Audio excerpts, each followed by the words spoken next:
Hey everybody, what is up and welcome to Rock Gamer, and it's time for my weekly recap where I talk about the past week's Rock Band 4 and Guitar Hero Live news.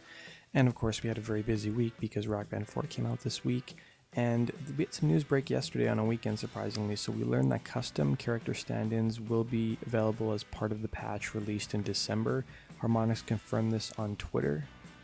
Also had yet another survey released by Harmonix. It's really for people who've played Rock Band 4. They want to know what are some of your favorite features, what are some things that you don't like about Rock Band 4, and what are some features you want to see in future updates. So I put a link down below.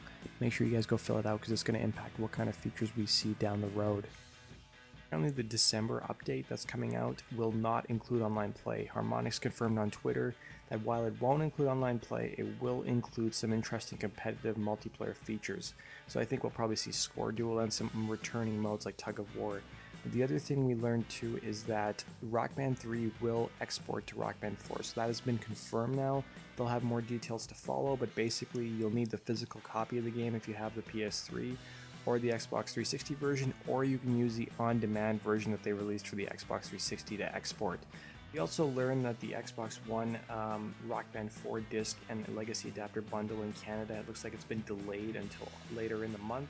If you go to EB Games' website, it's listed as coming out October 24th. Also, according to a post on Reddit, it looks like the DLC announcements will no longer be on Friday. They'll be on Monday, or Music Monday as they call it, so we should be seeing our first DLC announcement on Monday. We also learned earlier this week that the Madcatz Pro Symbols actually went up for sale on their website. It was $49.99 US for the triple symbol kit, but then shortly after I noticed that the actual link for the product got pulled off Madcatz's page. They originally showed a release date of holiday 2015, but maybe they've been delayed or maybe they've been sold out. No word on that yet. Then with Rock Band 4 out now, we learned that Harmonix will be doing weekly DLC releases, so all the pre-order tracks that were available for people who pre-ordered the digital versions of both Rock Band 4 for the Xbox One and the PS4 got released on the music store this week. I did a DLC review of about a dozen or so of the tracks, so I put a link down below if you guys want to see my reviews. I looked at the drums and the guitar. I'm hoping to look at all instruments in the future. I'm assuming they're not going to release 20 songs a week. And then Rock Band 4 out, let's look at the reviews. The reviews were reasonably good. I did my own video review of the game. I gave it an 8.5 out of 10. And on Metacritic, it looks like it's got an 81 for the PS4 and an 82 for the Xbox One.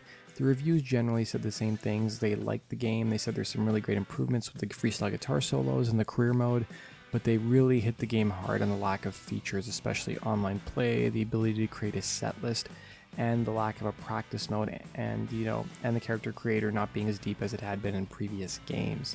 And I tend to agree with that. I'm actually going to do a video about the 4 things I love and hate about the game, so stay tuned for that. Let's go on to the Guitar Hero Live news of the week. So turning now to the Guitar Hero Live news of the week, we learned that another band will be released on Guitar Hero TV, a band that's going to surprise a lot of people.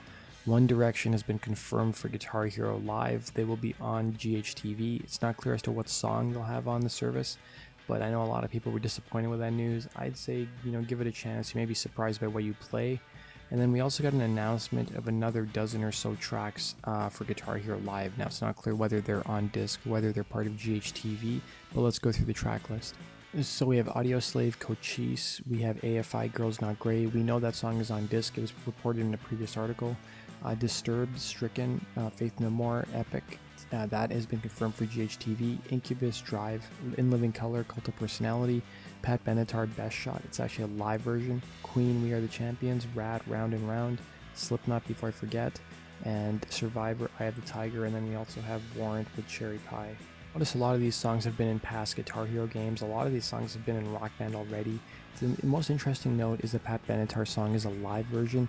We do know the masters exist because the song is in Rock Band. It was released as DLC, so maybe there's some speculation that maybe the Pat Benatar song is part of a premium show that Avenged Sevenfold and Black Veil Brides have already been announced for, so maybe she'll get her own premium show. Turning now to the Amazon sales rankings of the week. So looking at the PS4 version, it's 114th on the best-selling video games list. It was number 17th last week, but then it peaked around number 10 or so. Same with the Xbox One version, it's ranked 51st. Right now it's ranked 19th last week. But you have to remember, launch day, it was number 1 or 2 on the list, so it's dropped a bit, but largely because the game has been out for a week. Looking at the Amazons for a PS4 for Guitar Hero Live, it's 278th. It was ranked 600 last week, and the Xbox One is 339th, up from 602. So that seems to be a trend as games get closer to launch. Their rankings move up. And that does it for this week, guys. Thanks for watching, and make sure you subscribe for the latest Rock Band 4 Guitar Hero Live and Amplitude news. Take care.